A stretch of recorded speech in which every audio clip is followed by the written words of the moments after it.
when I started coming 3 years ago, I didn't really have a plan for where anything was going, but getting everyone's feedback and just seeing what worked and what didn't, and just, you get so much confidence from coming to things like this and sharing with people that love to write as much as you do, that have a story to tell. And 3 years ago, almost to the day when Pulse happened, I came here and I didn't know what else to do. I wrote a piece sitting at Sleeping Moon, I think we were going to. I wrote a piece at Sleeping Moon right before I got on stage, and it helped more than anything in that moment. I needed it. I just needed to talk to everybody and to hear what they had to say. And so it's crazy being here 3 years later on this stage, and just thank you so much for having me tonight. I typically write short fiction, and the Battle of 1602, the illustrated short fiction collection that's kind of in the works for being published and represented, was all worked out here. Every single story was worked out here on this stage. So tonight I'm actually going to read a little bit of nonfiction. We're going to see where that goes, and I hope you'll help me work that out as well. So this is called Go West. Oh, and it's going to be a little bit long, but I've accrued my time because I haven't been here for a year, so. All right, so Go West.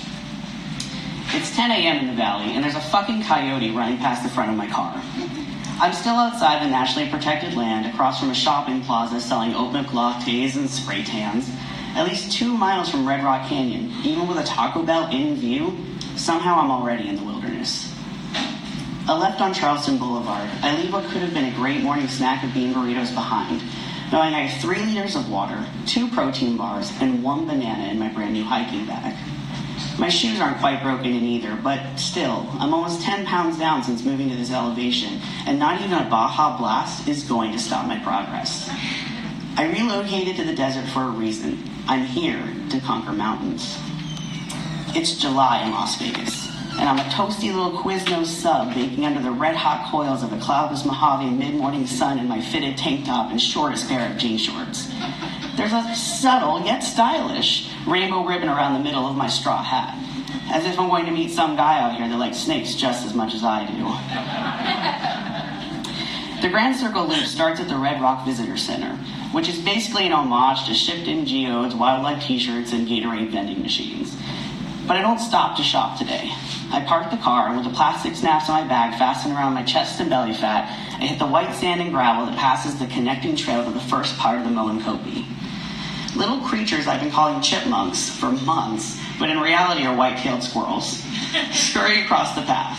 There's brilliant reds, browns, and oranges in every direction. Ranges towering high and just slightly blurred, like movie backdrops that never seem real. Like you're walking toward an idea of a mountain that always just sort of feels like decent art direction, even once you reach them. As if you're touching layers of painted fiberglass meant to feel like solid rock. The Disney-funded replication of the American Southwest. The water is still cold in my bag. There's 2 trays worth of cubes squeezed into the plastic bladder connecting to the tube with the nozzle that fits into my mouth. I suck it like a chubby little hamster as a shirtless runner glides by my left side. All abs and a little beard, he nods at me in pleasant trail etiquette, attempting to return the gesture. I spill ice-cold water from the spout down my chin and tank top. He laughs and yells, "Be careful out there, it's a hot one." I cough from the accidental current flooding in my mouth and yell back, "Thanks." He's already out of ear range. I'm not counting the miles, just trying to reach the rocks at Willow Spring before I turn around. The printed map I was given at the guard station promises petroglyphs, little ancient stone carvings and coded messages, but it also calls the area a spring. And if there's anything I've learned about the Mojave already, it's that to never assume there will be water anywhere. The map is all muted hues of beige, yellow, and blue, like all the matching architecture in the suburbs here. And if I'm guessing, I'm somewhere across the Wash Overlook and halfway to my destination. It's 1 p.m. when I reach Willow Spring, where the number 6 and the number 9 trail connect on the map, and I pull a bar from my bag. These bars, they're not really food, more the illusion of food. All processed sugar and the kind of thing that should only be a snack when you're doing something extremely physically demanding. White chocolate macadamia flavored anything, is not health food. But I tell myself I've earned these calories and let the heat of the afternoon radiate onto my bare shoulders. My backpack feels lighter from whatever water I've been siphoning like a rodent for the past 3 hours, but it's hard to say how much is left. The map says I've hiked 6 miles, and my legs are starting to agree. Wrapping up the sugar-coated foil and stuffing it into the zippers of my bag, I trace my fingers over the paper map around the remainder of the Grand Circle loop that will eventually round back to the visitor center and my car, just 7 miles in the other direction. The plan was to go back the way I came, but there's new mountains calling me from the other side of the canyon, voices that say, 6 miles back on the same path, or 7 miles of new adventure. So I tighten my bag on my chest and tell the voices, why the fuck not? By the time I hit White Rock, the sun is completely overhead. Joshua trees, although beautiful in their Seussical sort of way, are bullshit when it comes to shade. And with the elevation change comes inclines, and real climbing my body is less equipped for compared to other activities like potlucks and all-you-can-eat sushi. But I push myself up the slants over and over, knowing I've already made my decision. I'm completely diagonal from where my car sits, parked and ready to blast delicious air conditioning. A few wheel turns away from a chalupa, or gordita, or anything with guacamole. I sip my water and find a rock to perch on, pull the warm banana from my bag. I'm closer to the finish than the start, and this spotted sun-cooked banana is my victory dance. Leaning on the smoldering hot rock, I can hear something rattling through the peaceful quiet of my snack break. From the corner of my eye, first I see the rings, then the diamonds. Then a really pissed off snake who probably is upset I didn't offer to share my sad fruit basket with him. This is his house, and I didn't even bring a party gift. So I respectfully sidestep away through the sand with the kind of fear that makes my heart fall straight out of my ass. And then I drop the peel and the last bite of banana in the dirt as an offering. It's 3 p.m., and I have 2 liters of water, 1 protein bar, 0 bananas. Belly full of sugar and tropical fruit, I realize the next part of the scenic drive tourists can take to see the mountain ranges. It's suddenly hotter than it's been all day, and the sun is taunting me through my straw hat. I haven't heard from the locals that nobody hikes Red Rock in the summer, especially not in July. That being out there when the temperature reaches over 100 degrees could be a death sentence.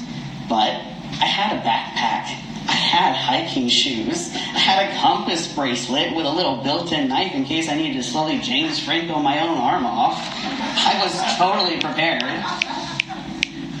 There's a parking area at Sandstone Quarry where I see a handful of cars, but no people. There's somewhere in the canyons climbing in places with shade that I don't know exist yet. I finally see one older man pulling climbing gear out of his trunk and take the chance to ask him how much further he thinks it could be to the visitor center. Any shortcuts? Also, is there any place to fill my water? I'm throwing every sentence at him that's been in my head for the last few hours, and he looks terrified. He tells me, no water, no shortcuts, and probably another 5 miles. What I should have been asking him were the chances he'd let me jump into his Volkswagen and give me a ride back to my car. Like, in a totally non-sexual way, how much could I pay him to give me a much-needed ride? But instead, I'm looking at him, 30 years my senior, and ready to scale his own mountains. I tell myself to push through. 5 miles is nothing. I can treat myself to that Taco Bell I've been denying myself for months. That if I can make it the full 13 miles, I would have finally earned it. Because what I've been doing out here is learning the spelling difference between dessert and desert. Trying new things. Pushing the limits of what I thought I was capable of doing. And what good would this adventure be if I bailed now? If I asked this man to take me back to my creature comforts and black bean rice bowls instead of ending this day high-fiving a fucking desert tortoise and knowing I did a 13-mile solo hike. But while I'm busy thinking about friendly turtles and crunchy tacos, I slip on some loose gravel and my left leg does a full Tara Lipinski right behind me. That's after I said thank you and goodbye to the man with the ropes and the carabiners and made my way down to the next connecting path on the other side of the parking lot towards the Calico 2 area. It's probably after 4 p.m., and I'm hunched down near the scorching sand where another area of the dark-paced scenic drive overlaps with the hiking trails. It's not by choice, but I'm holding my leg near my hip, trying to stretch out whatever unidentifiable muscle I've pulled. I'm sweating and out of breath, moaning in pain. I must look terrible to the few cars occasionally passing by the crossover, just trying to take in the scenery while there's this disheveled queer mess of a man casually dying to their left. They paid $15 just to drive the loop with their grandmothers and children, and this suffering hiker was certainly not on the map they were given at the guard station. A biker using the blacktop stops next to me. Her tires are intentionally thick so they don't melt on the pavement. With her white hair tucked under her cloth visor, she asks, "Doing okay?" in a way that makes it very clear she already knows I'm not. She offers me cold water, which at first I deny because I don't want to dig into her personal supply. But I'm fully aware I'm running low in my bag and the ice cubes are long since melted. I take a few sips and hand back her bottle. I tell her as casually as possible how far I've been walking and my intended destination being the visitor center. There's really real concern in her eyes when she says, with what could be potentially a familiar southern accent, "Well, if you take the blacktop here, it's a solid 2.5 miles back, but..." She trails off while she pulls out a digital device, a thermometer or some equipment I'm unfamiliar with, being this inexperienced. It's 112 degrees on the asphalt and 102 on the trails. It'll be 4 miles if you stick to the path. Straight shot or not, 112 degrees of anything sounds like the wrong decision. And this literal crossroad, I thank her for the information and force myself to my feet. She pulls an unopened orange Gatorade dripping with beautiful condensation from a bag on her bike and holds it out to me. I tell her, "No thank you, I'm not really a fan of Gatorade." Nodding with some surprise, she wishes me luck, then rides on. Walking over the scenic drive and into the canyons of the Calicos, I make my choice to continue the road more often taken, and what I'm assuming to be the safer choice. I've been alone for another hour or so when I hit the Calico 1 parking area. The moment I've been waiting for, my connection to the Moenkopi Trail that will lead me to the last mile towards the visitor center, to freedom, to air conditioning, to people in drive-through windows who want to give you warm tortillas full of pico de gallo. All I have to do is make it up this last gravelly incline and I'll be on my way. Calico 1 is the most popular place for all the tourists to stop. And if you see the pictures on social media tagged Red Rock Canyon, it's someone in street clothes standing on some rock with a grand landscape behind them. They're all at the Calico 1 parking area. All they did was get out of their car to walk a couple hundred feet and snap a picture. It's the first and most visually impressive stop on the scenic drive. Holding my leg and moaning up every step, there are families eating McDonald's and Instagram models with ring lights on either side of me. I can only assume by the look of me they think I've crawled out of the mountains where I must live amongst the wildlife. I don't look cute at all by the time I reach the top and trace the faded signage for arrows towards my connecting trail. I stand on my tiptoes for any side of the visitor center. Nothing. No arrows, no signs, no connecting trail. The map says it's to the west, and on my combination knife compass, the arrow says west is to the right. But there's nothing to my right, just the parking lot and the scenic drive. The only path continues the way I've been going all day. Confused and defeated, I slump into the only shade I've seen in a while in the shadow of the outhouse in the lot. It smells pungent, like lime and urine, but I'm exhausted. So I'm weighing my options when this heavy girl with straight shiny hair and an English accent says in my direction, "My goodness, are you a hiker?" I think about this for a while before I answer with a nod because in this moment I'm not sure what I am. A hiker, a crazy person, a total fish out of water from the safe Florida waters. She asks me how far I walked and I'm not exaggerating when I tell her 12 miles. I'm not lying when I say I'm hoping I'm close to the end because I'm almost out of provisions. She looks amazed, and something about that makes me feel motivated, like I'm doing something impressive, that I am powerful. She says, "I'm certain you'll make it. The desert is such a beautiful place." Then sips from a can of Pepsi and boards a small tour bus on the other side of the parking lot. The bus is starting its engine, and so much of me wants to run after it frantically and ask if I can hitch a ride. Just get back before I have to start actually worrying about dehydration. I tell my back, and if the only path is the one I've been taking, then it must be the right path. I'll be back in the car before the sun goes down, and I can slowly slip the last liter of water in my bag. I'm going to be fine. The bus drives away. and I all but slide down the incline back the path to continue to the Calicos. I leave civilization behind and head back into the wilderness. It's getting close to 6 p.m. and I'm surrounded by tall canyons on either side. Even if I wanted to go directly west at this point, I couldn't. So I just continue on the trail. Eventually the canyons open up into a wide clearing. The reds, browns, and oranges replace the grays and whites, all gravel and sand and cactus and Joshua trees, but no clear path. I'm officially fucking lost. I have no idea where I am on the map or if I'm even on the map at all. I find west on my compass and head that direction. It's all inclines and I'm making inhuman noises as I struggle up them with my legs still messed up from my triple sow cow. Finding the tallest hill, I force myself to the top and try to find any sight of the visitor center. Nothing. I am so fucking lost and thirsty. I put the spout from my bag to my lips and suck out the water hot as morning tea. It's the last sip. I suck harder and harder. Nothing. I have 0 liters of water, 0 protein bars, and 0 bananas. My phone has been an overpriced camera at this point in my pocket. Jackrabbits don't need cell service and couldn't afford the family plan anyway. But I'm out of options, so I pull it out and start wandering, hoping for just one bar. Eventually it comes, and I Google search for any phone number for Red Rock Canyon. I call one and get an office answering machine for Brenda in conservation education. I call another and get through to the gift shop at the visitor center. On the other end, a young woman says her name is Brittany. And I tell her, Brittany, girl, send a ranger, help me. I am lost and I am out of water. Brittany, can you hear me? And Brittany, startled, tells me, we don't have rangers? She tells me, I can't hear you. You're breaking up.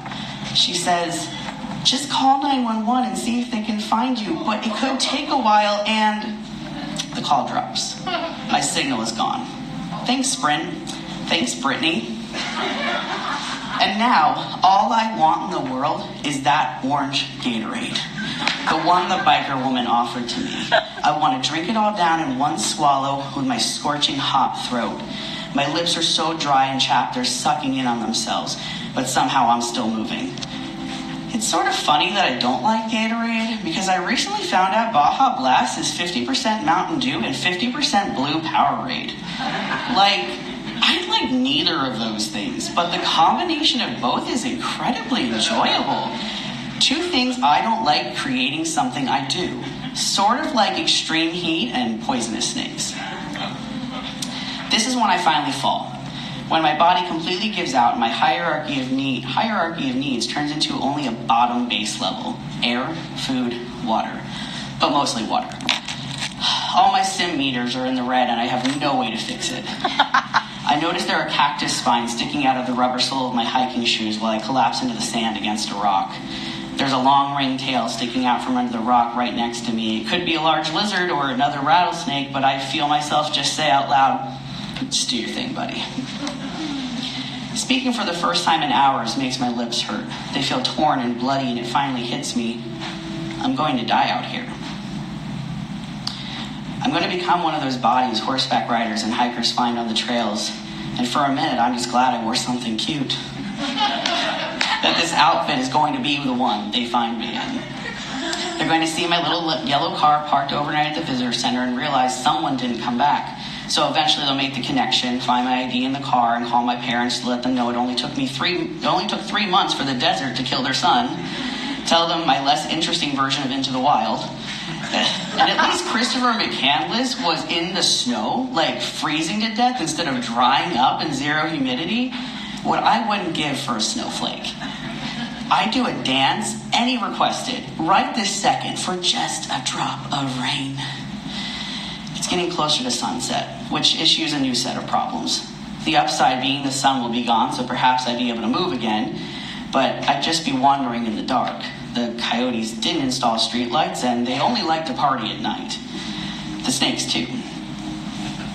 Above me, and what's left of the daylight, vultures are starting to circle. The beautiful wilderness has turned on me, and I just want to pull out my phone again, call back Brenda in conservation education, and leave my life story on her voicemail. But I can't. It quiet and peaceful, and for a moment I wonder if maybe this isn't the worst way to die. If the tranquility of the mountains I'd sought out and come to love could be my own version of falling asleep and never waking up again. I'm not even breathing heavily anymore. My eyes are starting to shut on their own, and the pounding in my head from the heat has almost subsided. My mind feels clear. That's when I hear it. A motor. Somewhere in the distance, in the opposite direction I've been heading, there's a car. It can't be from the Calico parking area. I'm miles from there by now, and I'd never make it back even if I turned around. But this new sound, this vehicle to the east, maybe I can make it there. So I look to the thick tail on the ground, the setting sun, and the vultures in the sky to tell them, not fucking yet. I bring myself to my feet and drag myself across the sand for half a mile or so as the roar of the occasional vehicle gets closer. Eventually I find a road that is definitely not part of the scenic drive and protected with a barbed wire fence. But if you think a little barbed wire is going to stand between you and your own survival, just ask James Franco. Because I would have done nothing short of slowly sawing my own arm off with a tiny serrated knife to see my cats again. To sit naked in my living room eating Tex-Mex fast food. To be able to call my mom and let her know I made it back to my apartment safely. I had to take off my hiking bag and throw it over to fit through the fence. I cut my hands and tank top on the barbs as I climb and push myself through, but eventually I'm on the other side. Before me is an empty road. I drag my bag with me and stand directly in the middle of it. All social norms and pleasantries out the window. I am not giving the next car a choice whether or not to stop. I am demanding they stop. Only some of how crazy I look actually hits me. When I'm standing there with my arms raised high and my rainbow straw hat for what feels like forever, I'm wondering if I would stop for me. If I were in the comfort of my car listening to show tunes, would I swerve around or pump the brakes for the man in the tank top and the short shorts waving his arms at me? Would I risk my life to be his savior knowing this could be some sort of scam? Something like when a person pretends they have a flat tire on the highway, then some good Samaritan stops to help them, they rob them or assault them in some way. Is that what the next car is going to think of me? A red SUV is approaching. It's been my first shot since shoving myself through the fence. All stigmata hands and ripped clothes, sweaty, chapped, desperate. They slow down and brake in front of me. I can finally see the face of the man driving the vehicle, and he and the woman in the passenger seat look terrified of me. It's a common theme of the day. The man rolls down the window and cautiously projects, "You all right, friend?" I want to cry when I tell him my abridged story. Still standing in my position on the road, legs and arms spread like a big giant gay X blocking their way. I'm just hoping that somewhere on the back of that SUV is a Hillary or a Bernie sticker, or even if there's not, that some Chick-fil-A eating douchebag isn't going to let me die out here just because of the 5-inch inseam of my shorts or the pattern on my hat. Still cautious, he says, "Well, you better get in then, I suppose." His wife is still visibly shaken from the other seat. Some of me feels terrible being raised in the Southeast for the imposition I'm about to cause. But so much more of me is thankful I'm inside a car while the sun is disappearing behind the mountains. Turns out, this man had been born here before moving to Ohio to experience different scenery. His story echoing my story, but in reverse. He met his wife there, and he was bringing her to see the desert for the first time to show her where he grew up. He tells me I had passed Calico Basin and had been heading the totally wrong direction for 3 extra miles. That I would have hit the Las Vegas Strip before I made it back to the visitor center. He laughs. I want to laugh with him, but at best I have a few words left in me. I want to turn on a little charm to make it clear to his wife I have no intention of murdering them in their car. It hadn't even occurred to me that I'd also be getting into a car with strangers, that this would be my first experience hitchhiking. It was a lot of firsts for hikes that day. It was a 15-minute drive to get back to the guard station and into the Red Rock Canyon. I wished I had brought money or had an extra protein bar left in my bag to show my appreciation for the ride and the kindness, but instead I just said the word gratitude, and I really, truly meant it. I told them I would never forget that they had saved my life. I did turn on the AC once I found my little yellow car alone in the dark lot, but I drove in silence and I didn't stop at Taco Bell. I didn't get a chalupa or a gordita or anything with guacamole. I actually didn't eat for 2 days because of extreme dehydration. But if pushing myself through 16 miles of desolate wilderness, rattlesnakes, and hungry coyotes taught me anything, it's that whether you want a Baja Blast or an adventure, Sometimes west isn't the direction your compass is pointed. West is whatever direction you need to keep growing as a person. Thank you guys.